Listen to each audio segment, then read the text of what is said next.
তারা প্রস্তুত থাকুন, আমরা আমাদের প্রাণ দিতে রাজি আছি, কিন্তু আমাদের বাপ দাদার সম্পত্তি দিতে আমরা রাজি নাই। সকলে জোরে বলুন ইনশাআল্লাহ।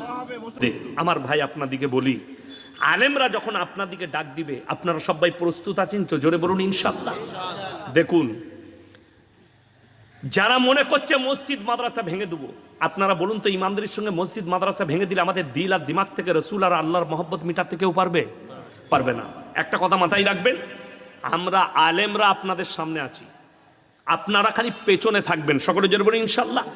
আমাদের উলামারা ৫৬,০০০ উলামা দেশ স্বাধীনের জন্য যদি প্রাণ দিতে পারে, আমরা আমাদের বাপ দাদর সম্পদকে বাঁচানোর জন্যে ৫৬ লাখ ভারতের আলেম রেডি হয়ে আছে, আমরা থাকবো। জোরে বলুন ইনশাআল্লাহ।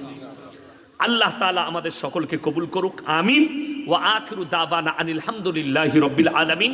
সবাই দরুদ শরীফ পড়ুন। আল্লাহুম্মা সাল্লি আলা মুহাম্মাদিন ওয়া আলা আলি মুহাম্মাদ কামা সাল্লাইতা আলা ইব্রাহিম ওয়া আলা আলি ইব্রাহিম ইন্নাকা হামিদুম মাজিদ।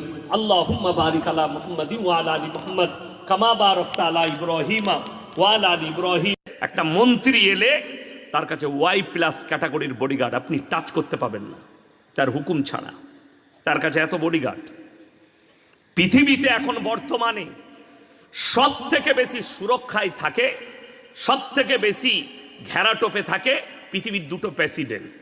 এক হচ্ছে রাশিয়ার ভ্লাদিমির পুতিন, দুই হচ্ছে আমেরিকার প্রেসিডেন্ট ডোনাল্ড ট্রাম্প, এর আগে ছিল জো বাইডেন।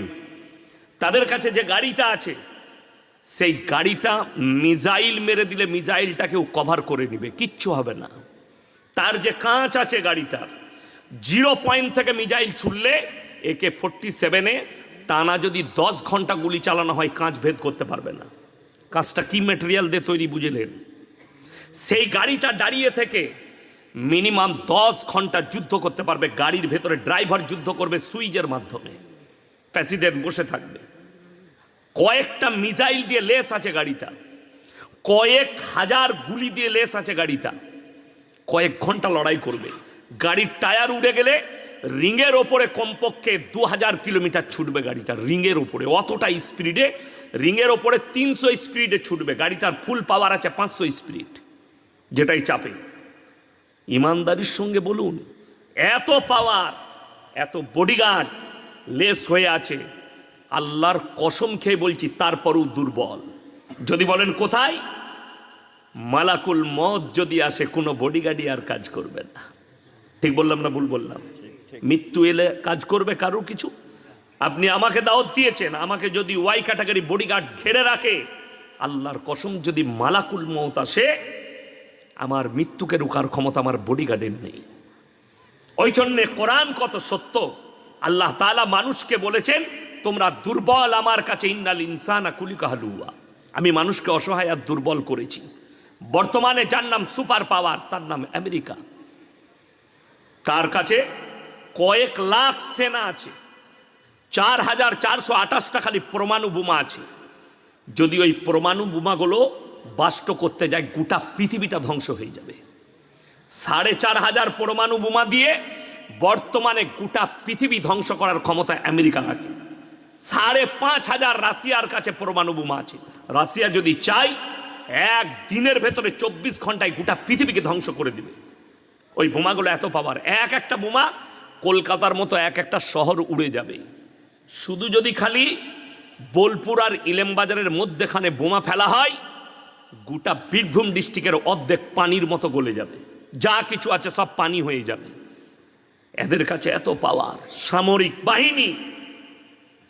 ডোনাল্ড ট্রাম্প যেদিনে ভোটে জিতেছে, বক্তব্য দিতে গিয়ে বলেছে মিডিয়ার সামনে, আমি যেদিনে শপথ গ্রহণ করব, শপথ গ্রহণের পরেই ফিলিস্তিন আর গাজাকে জাহান্নাম তৈরি করব। আল্লাহ তার শপথের আগে জাহান্নামের নাজারা কি হয়, ক্যালিফোর্নিয়ার জঙ্গলে আগুন ধরিয়ে আল্লাহর কুদরতি বালা এলো, শুধু সেখানেই সীমিত থাকেনি, গোটা লস অ্যাঞ্জেলেস শহরটাকে গিলে ফেলেছে। সেখানে এমন একটা বাড়িতে আগুন লেগেছে, গোটা ভারতবর্ষে একটাই বাড়ি আছে। অত দামি বাড়ি গোটা ভারতে একটাই আছে, বাংলাদেশে নাই, পাকিস্তানে নেই। অত দামি বাড়ি ভারতে আছে। কার? মুম্বাইয়ে মুকেশ আম্বানির বাড়িটার খরচ হচ্ছে 15,500 কোটি টাকা। কত বললাম? 15,500 কোটি খরচ হয়েছে, 15,500 কোটি। আর লস অ্যাঞ্জেলেস শহরে যে বাড়িটা গলে নেমেছে আগুন দিয়ে আল্লাহর কুদরতি বালায়, সেই বাড়িটার খরচ হচ্ছে 12,500 কোটি। গলে নেমেছে হলিউডের অভিনেতার বাড়ি। ওই রকম কয়েক হাজার বাড়ি আগুনের লেসে চলে গেছে। একটা গাড়ি, কয়েক লাখ গাড়ি পুড়েছে ওই শহরে। একটা গাড়ি সব 50 কোটি 60 কোটির ওপরে ভারতের মুদ্রায়। রলস রয়ের গাড়ি 100-150 কোটি টাকা দামি আর্টিস্টদের গাড়ি গলে নেমে গেছে। 3 দিন পরে আমেরিকার 75,000 সেনা হাঁটু গেড়ে দিয়েছে কুদরতি বালার কাছে। আগুন আমাদের আয়ত্তের বাইরে। আল্লাহর কসম করে বলছি, আমার আল্লাহ যদি চাই, আল্লাহর একটা চিঙ্গারি গোটা পৃথিবী ধ্বংস হবে। যারা ভাবছেন আমরা মরদ, ওই জন্য সর্বপ্রথম বলে দিই, যারা নেতা আছেন তারা মাজলুমের উপরে জুলুম করবেন না, মাথায় রাখবেন। যারা দায়িত্ব পেয়েছেন, যদি মনে করেন আমি বীরভূম জেলার একটা তাবড় নেতা, আমি যা বলবো তাই হবে, আমি অন্যায়কে অন্যায় যদি ঠিক বলি সেটাও ঠিক হবে, তো জেনে রেখে দিবে তোমার একটা সময় আছে। যারা ভেবেছিল পশ্চিম বাংলায় পূবকে পশ্চিম করে দেবো, এমনও নেতা ছিল আজ থেকে 34 বছর আগে, যারা বলেছে আমরা পূবকে পশ্চিম করতে পারি। আল্লাহ তাআলা তাদেরকে ধূলিসাৎ করে দিয়েছে বাংলার মাটি থেকে। সেদিনে দেখলাম ওই দলের একজন নেতা তন্ময় ভট্টাচার্য, সেই দলের কমিউনিস্ট, বিশ্বনবী জানাবে মুহাম্মাদুর রাসূলুল্লাহ, সকলে বলুন সাল্লাল্লাহু আলাইহি সাল্লামের বিরুদ্ধে কথা বলেছে যে নবীজি, এই কোরআন নবীজি লেখেননি, এই হাদিস নবীজির নয়। তিনি তো এসছিল এক হাতে তলোয়ার আর এক হাতে ইসলামের প্রচার করে। আজকে দেখলাম ওই হারামের আওলাদ সাফাই দিয়েছে, বলছে আমি যা বলেছি ঠিক বলেছি। আমি খালি চিন্তা করছি, নূপুর শর্মার বিরুদ্ধে গোটা ইলেমবাজার কেঁপে গেল, কলকাতা কেঁপে গেল, পশ্চিমবাংলা কেঁপে গেল। ওই মৌলবিগুলোকে আমি খুঁজছি যারা এখনো পর্যন্ত চুপচাপ বসে আছে। এই হারামের আওলাদের বিরুদ্ধে অ্যাকশন লিয়া দরকার মুসলমানদের। জানেই না। আমি চ্যালেঞ্জ ছুড়লাম তন্ময় ভট্টাচার্যকে, যদি তোমাকে তোমার বাপ জন্ম দিয়া থাকে, আশা করি কমিউনিস্ট হলে ও হারামের আওলাদ হবেই হবে, তার মানে নাস্তিক। যদি তোমার বাপ জন্ম দিয়া থাকে, তুমি ডেট করো, জায়গা করো, ফিক্স করো, আমরা মৌলবীরা বসবো, বেশি লয়, আমরা 3টে মৌলবী বসবো। আর তোমার যতগুলো নাস্তিক বাপের বেটা আছে বস করাও। যদি ন্যাংটো করে গোবর আর মুত খাইয়ে না ছাড়ি, তাই ইনশাল্লাহ বক্তব্য করা ছেড়ে দেবো। গোবর আর মুত পান করিয়ে ছাড়বো। কেন? এই মালগুলো বেশিরভাগ গোবর করার মুত খড়ি হয়। হ্যাঁ, তা না হলে তো এই ধরনের কথা বলবে না। আল্লাহর কসম করে বলে যাচ্ছি, যারা মুসলিম আছেন, শিক্ষিত দিকে বলছি, অশিক্ষিতরা না। বেঈমান বেশি হয় শিক্ষিতরা। শয়তান জ্ঞানী ছিল না? জ্ঞানী ছিল না? জ্ঞানী ছিল। ওই জন্যে শয়তান ইবলিস মারদুদ হয় শিক্ষিতরা।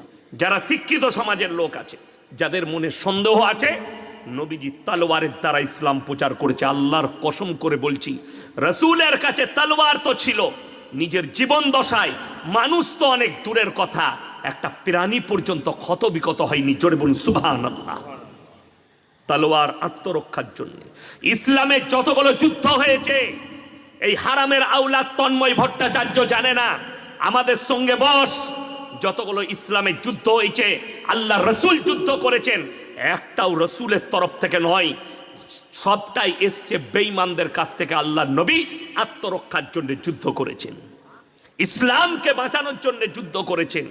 আর শুনে নাও, আল্লাহ রাব্বুল আলামিন প্রথম আয়াত যেটা অবতীর্ণ করেছেন সেটা হচ্ছে ইকরা বিসমি রাব্বিকাল্লাযী খালাক। হে নবী পড়ো।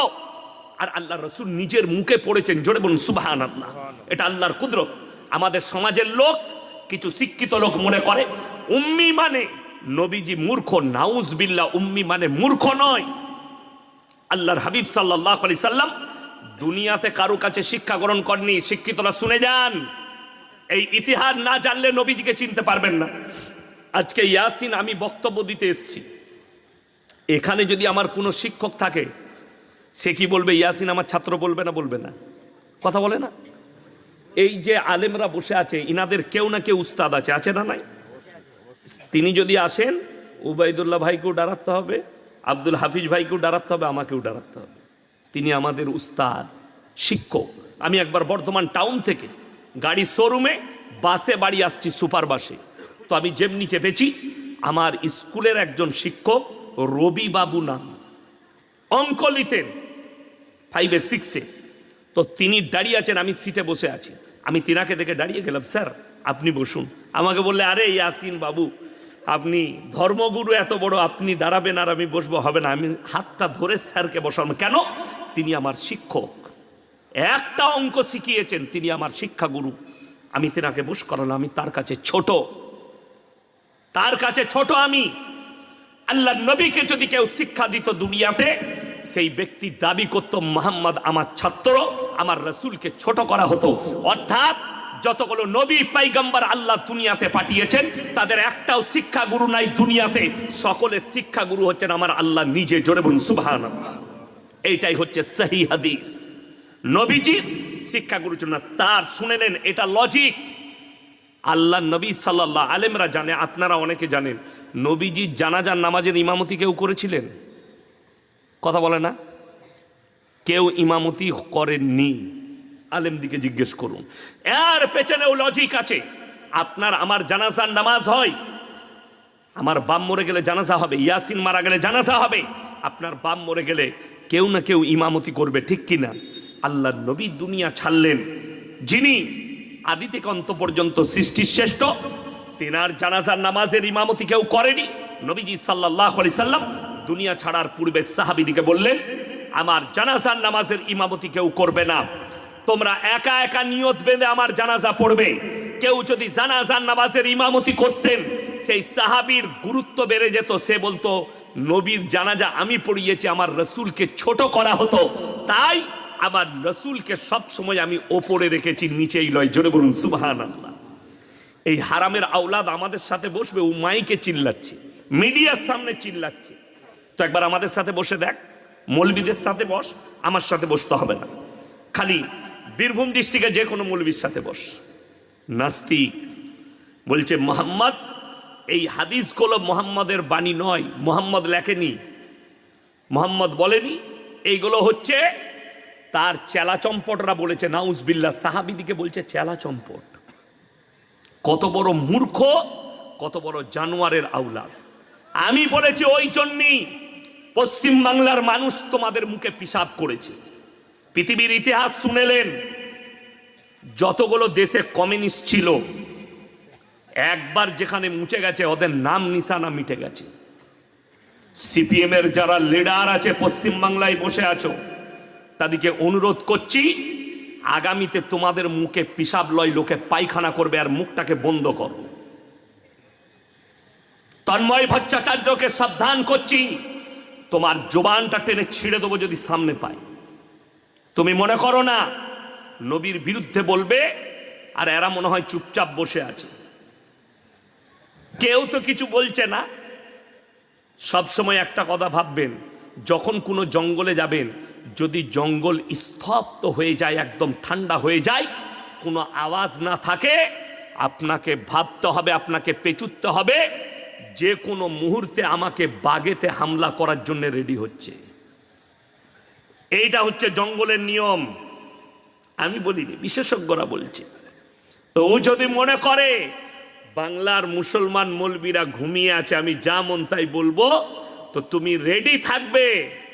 যখন বাংলায় মুসলমান আলেম উলামারা চুপ আছে, জানবে আগলা কদমটা যখন বাড়াবে, তোমাকে নিচুড়ে খাবে, তোমার জবান টেনে ছিঁড়া হবে কলকাতার মাটিতে।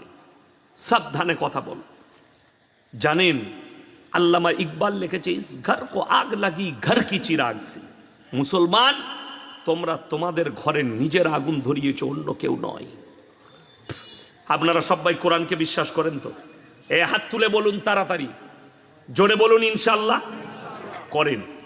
দেখুন, আমি এই ইলেমবাজার থানায় প্রমাণ দিয়ে যাব, 100টা মুসলমান মুখে বলে নবীকে ভালোবাসি, আল্লাহকে ভালোবাসি, তার মধ্যে 80 জন নেমক হারাম, মানি না। কথায় এই জলসা হলে বক্তা বলে সবাই নামাজ পড়বো, বলুন ইনশাল্লাহ। ইনশাল্লাহ যে জোরে ইনশাল্লাহ বলে ও একদমই পড়বে না।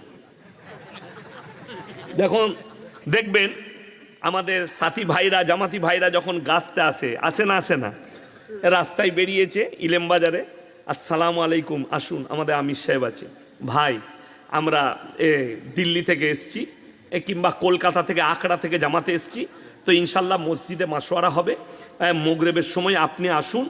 ওখানে দুটো কোয়ালিটির লোক থাকে, একজন বলে ইনশাল্লাহ যাচ্ছি, আমি মাগরিবের সময় যাব, আর একজন বলে ইনশাল্লাহ যাচ্ছি চলুন। এই মাল মোটেই যাবে না, তার মানে তুই যা, আমি গেলাম না। হ্যাঁ, এই ইনশাল্লাহটা হচ্ছে ওইটা। এরকম দুটো ইনশাল্লাহ লোক থাকে, ওই জলসাতেও এরকম দুটো কোয়ালিটির লোক থাকে। একজন মনে মনে চিন্তা করে ইনশাল্লাহ কাল থেকে নামাজ পড়বো, মৌলী সাহেব যখন বলছে, আর একজন জোরেছে বলে, সে এই জন্যে বলে যে তুই খালি বলে চলে যা, কাল থেকে যা করার আমি তো করবই। ওই জন্যে দিল দিমাগ দিয়ে শুনবেন।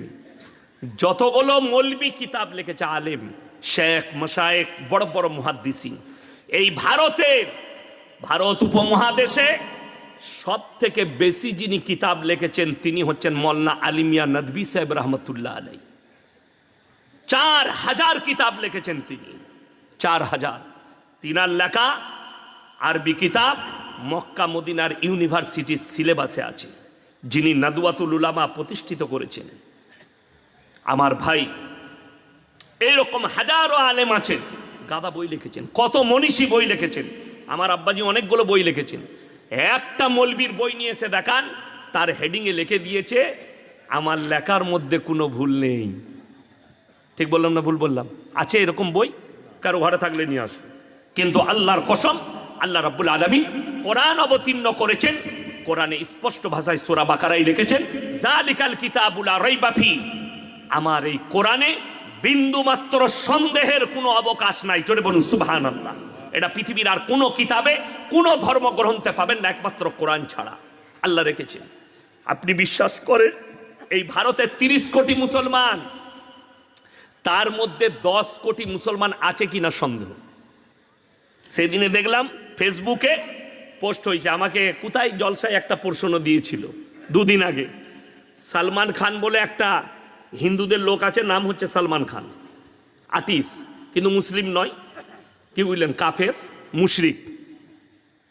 অনেক যুবক মনে মনে করছে হুজুর কি বলছে বে, মুসলমান তো, কে বললে বে মুসলমান বে, তোকে তোর মতনই ওরকমই গুটকাখোর আর গাঁজা করবে, এই বলছে মুসলমান। শাহরুখ খান মুসলমান নয়, আমি বলে যাচ্ছি মুশরিক। সালমান খান মুশরিক, আমির খান মুশরিক। এদিকে যারা বর্তমানে মুসলমান বলবে তার ইমান চলে যাবার খাতরা আছে, এটা লিখে নিয়ে যান। সে বলেছে मैं गाय को माता मानता हूं इसीलिए गाय का गोश्त नहीं खाता। আমি বললাম ভাই, गोश्त खाने से कोई मुसलमान नहीं होता। এটা জানেন না? গরুর গোশত খেলে সে মুসলমান হয়? তাইলে তো সব থেকে দামি মুসলমান বীরভূমে থাকতো। গরুগুলো তো আপনারাই খেয়েছেন ইলেমবাজার হাটের, কথা বুঝতে পারেননি? দামি মুসলমান তাহলে বীরভূমেই থাকতো। আপনাকে আমি নাম করব না, অনেক অমুসলিম ভাই আছে বীরভূমে, শ্রীনিকেতনে হোটেল আছে, দারুণ রান্না করে, ঢুকে চালিয়ে দিচ্ছে। ঠিক বললাম না ভুল বললাম? আমি বললেই খারাপ। কিন্তু আমাদের দেখলাম একজন, কি নাম, দাঁড়ান, ঋষি কাপুর নাম ছিল, সে বলতো প্রকাশ্যে মিডিয়ার সামনে, मैं रोजाना खाने के टाइम गाय का गोश्त खाता हूं, ये मेरा सबसे बढ़िया चीज। तो সে মুমিন হয়ে গেল গরু গোশত খেলে? আমি তো জানি, আপনারা না জানলেও এই সালমানের জন্য জানি এটা গোবরখোর মুতখোর, এই কখনো মুসলমান নয়। আপনারা না মানতে পারেন, এইরকম হাজারো লোক আছে। চলুন, কোরআনকে সবাই বিশ্বাস করলেন, আপনি হাত তুলে বললেন জি বিশ্বাস করি। আমি এইখানে প্রমাণ দেবো ইলেমবাজার থানায়। ইমানদারির সঙ্গে বলুন, সুদ খাওয়া হারাম না হালাল? কথা বলে না হারাম। তাইলে ইলামবাজার থানায় একটাও মুসলমানদের সুদখোর নাই, আর কথা বলবে না, আমি তো জানি। অথচ কোরআনে আছে ওয়াহাল্লাল্লাহুল বাইয়া ওয়া হাররামার রিবা, সুদকে হারাম করেছি, ব্যবসাকে হালাল করেছি। যদি এইটা জানার পরে কোনো মুসলমান সুদ খায়, তার থেকে বড় আল্লাহর দুশ্মন কেউ আছে? কথা বলে, সে আল্লাহর সঙ্গে যুদ্ধ ঘোষণা করলো। রাসূল আকরাম সাল্লাল্লাহু আলাইহি সাল্লামের হাদিস, কেউ যদি 1 টাকা সুদ খায়, সব থেকে নিম্ন পাপ হচ্ছে নিজের মায়ের সঙ্গে 36 বার জিনা করার সমান পাপ হবে। জোরে বলুন নাউজুবিল্লাহ। বেঈমান কাফেররা ঠান্ডা মাথায় মেহনত করেছে, তারা কামিয়াব।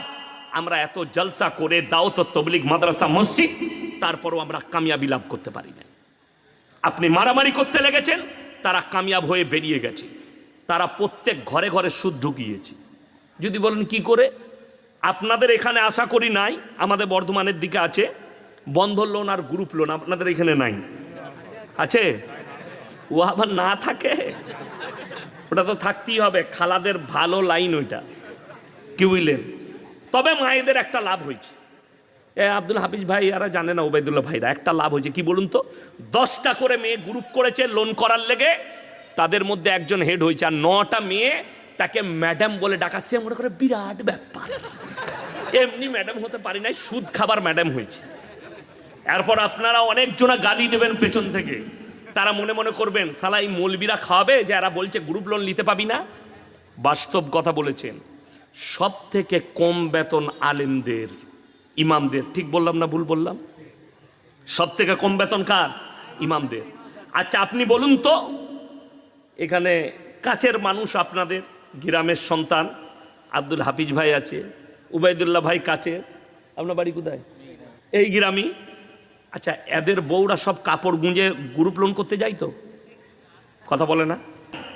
গলসি আপনার কাছে, পানাগড় আপনার কাছে, পানাগড় থেকে 17 কিলোমিটার আমার বাড়ি।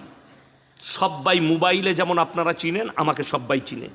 বর্ধমান টাউন থেকে গলসি বাজার পর্যন্ত একটা দোকানি যদি বলতে পারে ইয়াসিন সাহেবের স্ত্রী বোরকা পরে এসে একটা রুমাল কিনেছে, আমি আর সমাজের বুকে কোনোদিন কথা বলবো না, এটা আল্লাহর কসম খেয়ে এই জমিনে বলে গেলাম।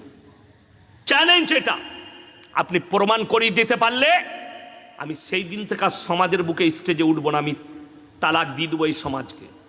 আর আমি মাইকের সামনে আসবো না, এই মিডিয়ার সামনে আসবো না, আমি লুকিয়ে যাব, মাদ্রাসায় পড়াবো, ব্যবসা করে খাবো। চ্যালেঞ্জ দিলাম। অথচ বড় কষ্ট লাগে যদি বলেন ইমামের বরকত কি করে। রাসূল আকরাম সাল্লাল্লাহু আলাইহি সাল্লামের হাদিস, আল্লাহর রাস্তায় দিনের পথে যারা থাকবে, আল্লাহ মৃত্যুকাল পর্যন্ত ইজ্জতের রুজি দান করবেন। জোরে বলুন সুবহানাল্লাহ। একটা ইমাম 6000 বেতন পায়, আর আপনি খালি এইখান থেকে জালালনগর থেকে ইলেমবাজার টোটো চালাচ্ছেন, সারা দিনে 700 টাকা রোজগার করছেন, 3 7 21,000।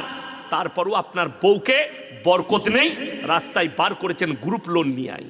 তার মানে জানতে হবে, তোমার কাছে দিন না থাকার কারণে, আল্লাহর রাস্তায় না থাকার কারণে তোমার টাকার মধ্যে বরকত নাই।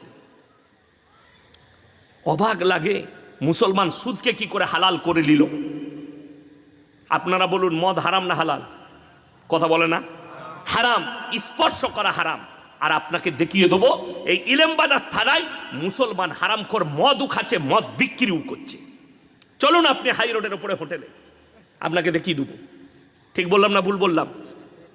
আপনি চাপুন ইলেমবাজার থেকে সিউড়ির দিকে, আমি কয়েকটা হোটেল মুসলিমদের দেখিয়ে দেবো, হারামখোর রাতের বেলায় চোখ লাল করে বসে আছে, মানে 1 বোতল চালাইছে আর 15 বোতল বেচছে। হ্যাঁ, এইটা কত কষ্টের, আপনি অবাক হবেন। এই রোডে চাপুন, এটা 34 নম্বর জাতীয় সড়কে গিয়ে ঠেকছে, এটা হচ্ছে 60 নম্বর জাতীয় সড়ক 60, পানাগড় টু মোরগ্রাম। এই রোডে চাপবেন, আপনি চলে যান মোরগ্রামে উঠে, ডাইনে ভেঙে যাবেন, বাঁয়ে মালদা, ডাইনে বহরমপুর। আপনি ওখান থেকে 17 কিলোমিটার যাবেন, পলসন্ডার মোড়। ওই মোড়ের কাছে একটা হোটেল আছে, পাপ্পুদা ধাবা, হিন্দুদের পাঞ্জাবিদের হোটেল, মাথায় পাগড়ি, মুখে দাড়ি। হোটেলে 3টে বোর্ড লাগানো আছে, 3টেই মুসলমানদের ইমান বাঁচানো। নাম্বার 1, মদ বিক্রি নিষেধ, নাম্বার 2 মদ পান করা নিষেধ, নাম্বার 3 নো স্মোকিং, ধূমপান নিষেধ। তারা জানে আমরা যেখানটায় ব্যবসা করছি 70% মুসলমান, অর্থাৎ মুসলমানের জন্য মদ স্পর্শ করা হারাম, যার কারণে আমাদের মদ বিক্রি চলবে না। তার হোটেলে ভিড়, আমি রাত্রে দাঁড়াই। কালকেই রাত্রে আমি জলসা করব ডোমকলে, তারপরের জলসা আমার একবারই কিষানগঞ্জের কাছে। আমি রাত্রেই মালদা চলে যাব, ওর হোটেলে দাঁড়িয়ে আমি কফি খাই, চা খাই। জানেন আলেমদিকে কত শ্রদ্ধা করে, একটা দাড়িওয়ালা মুসলিমকে কতটা শ্রদ্ধা করে। কাগজের গিলাসে জল দেয়, ভাঁড়েতে চা দেয়। কি বলে জানেন? अरे आप लोग मौलवी लोग तो बड़ा पवित्र होते हैं, आप लोग हराम नहीं खाते, हराम खाने वाले के झूठा भी नहीं खाते। तो আপনার ধর্মের প্রতি কতটা রিসপেক্ট আছে তার, অথচ আপনি মুসলিম, আপনি জানেন হারাম, তারপরেও হারাম খাচ্ছেন। আমার বন্ধুগণ, আমার ভাই, আমি অনুরোধ করে বলে যাচ্ছি, হারামটাকে ত্যাগ করুন, হালাল ধরুন। এই আলেম দিকে আল্লাহ ইজ্জত এমনি দেয়নি। আমরা ব্যবসা করতে পারি না, এই মসজিদের ইমামরা ব্যবসা করতে পারে না, কিন্তু তোমার মতো চিটিংবাজি করতে পারবে না বলে ব্যবসা করে না। আপনি আপনাদের ইলেম বাজারে হাট আছে, এক একটা পাইকারকে দেখবেন এত বড় আল্লাহর ওলি, কি বুঝলেন, বলে গরুটা 28,000 টাকা দাম। না গো, ওটা 22-এ হবে না। হারামখোর সে কঞ্চিটা নিয়ে গেছে, কঞ্চি করে মসজিদ দেখে দিয়ে বলছে মসজিদে দাঁড়িয়ে বলছি। কত বড় হারামখোর, মিথ্যাবাদী। হ্যাঁ, আমাদের খেতুরে হাটে দেখেছি। ঠিক বললাম না ভুল বললাম? আরে আমি নিজে ইলেমবাজার হাটে এইছি, কুরবানির সময় দেখেছি যে এক মালকে আমাকে বলছে মৌলী সাহেব মসজিদ আছে, কসম করে বলছে কিনেছি 18-তে, আর তার পাশের মালটা বলছে ও 15-ই কিনেছে। একদম ঝাড়া কাঁচা মিছে কথা, কি বুঝলেন? দিয়ে বলছে আমার ব্যবসায় বরকত হচ্ছে না, 40টা গরু বিক্রি করলাম কুরবানিতে। মৌলী সাহেব তারপরও ভাবে মিথ্যা কথা বললে ব্যবসায় বরকত কোথা পাবি? কষ্টর বিষয়, আপনি হারাম হালাল চিনেননি, তার মারাত্মক কারণ আপনার কাছে দ্বীনি শিক্ষা নেই।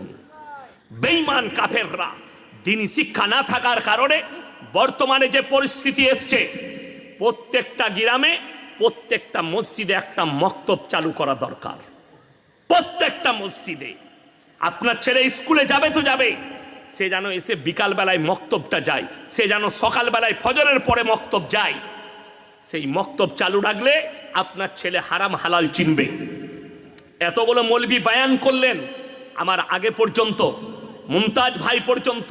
আচ্ছা, কেউ বলেছে যে ছেলেকে শুধু মাদ্রাসায় পড়িয়ে মৌলবি করো, ডাক্তার করা যাবে না, মাস্টার করা যাবে না, উকিল করা যাবে না, রেজিস্ট্রার করা যাবে না, IPS করা যাবে না? কেউ বলেছে? কেউ বলতে পারবে না। আপনার ছেলে ডাক্তার হবে, মাস্টার হবে, প্রফেসর হবে, ইঞ্জিনিয়ার হবে, IPS হবে, নেতা হবে, মন্ত্রী হবে। আল্লাহর কসম খেয়ে বলে যাচ্ছি, যদি তার কাছে দিন না থাকে আমার আল্লাহর কাছে কোনো মূল্য নাই। যদি দিন না থাকে আল্লাহর কাছে কোনো মূল্য পাবে না। আপনি সন্তানকে শিক্ষা দিতে পেরেছেন, দিন দিতে পারেননি, যার কারণে হারাম হালালের বিচার নাই। পাথরের গাড়ি চালায়, মুসলমানের অবস্থা বলে দিই কিরকম হারাম হালাল বুঝেছে। বীরভূমের অনেক ছেলে ডাম্পার চালায় না, পাথরের গাড়ি চালিয়ে নিয়ে গিয়ে পাথর খালি করবে কোথায়? বর্ধমানে, নাহলে ডানকুনিতে।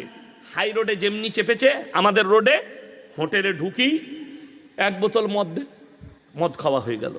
এরপরে হারামখোর বলছে রুটি আর মুরগির মাংস নিয়ে। হোটেলের কর্মচারী বেচারা মুরগির মাংস আর রুটি এনেছে। আচ্ছা বলুন তো, সে তখন জিজ্ঞেস করছে মুরগিটা জবাই না কাটা? আমরা হারাম